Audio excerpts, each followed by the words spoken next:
Delhi assembly ఎన్నికల వేళ BJP హామీల వర్షం కురిపించింది. సంకల్ప పత్ర 1 పేరుతో మేనిఫెస్టోను రిలీజ్ చేశారు బీజేపీ జాతీయ అధ్యక్షుడు జేపీ నడ్డా. మహిళా సమృద్ధి యోజన పేరుతో మహిళలకు ప్రతి నెల 2500 ఇస్తామని, దీన్ని మొదటి కేబినెట్ లో ఆమోదిస్తామని హామీ ఇచ్చారు. పేద మహిళలకు గ్యాస్ సిలిండర్ పై 500 రూపాయల సబ్సిడీ, హోళీ, దీపావళి పండుగల సమయంలో ఉచితంగా గ్యాస్ సిలిండర్ పంపిణీ చేస్తామని ప్రకటించారు.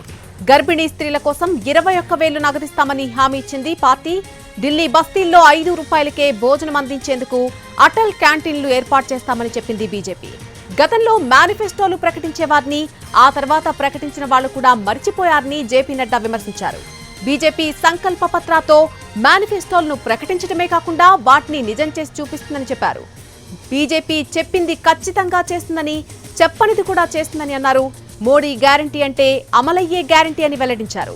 2014లో 500 హామీలిస్తే 499 అమలు చేశామన్నారు జేపీ నడ్డా. 2019లో 235 హామీలిస్తే 225 అమలు చేసి చూపించామన్నారు.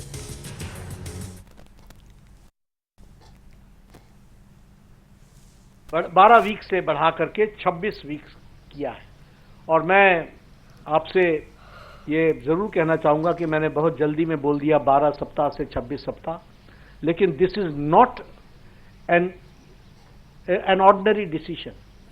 ये मातृशक्ति को और आने वाले जनरेशन को कितना बड़ा चेंज देता है, ये पॉलिसी इंटरवेंशन, इस बात को हमको समझना चाहिए।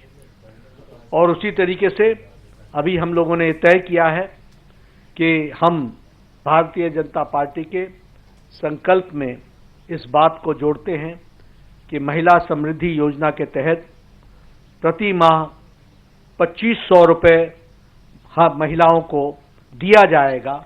और पहली कैबिनेट मीटिंग में महिला समृद्धि योजना फर्स्ट कैबिनेट मीटिंग में पारित किया जाएगा और दिल्ली की महिलाओं को 2500 रुपये प्रति माह देने का संकल्प भारतीय जनता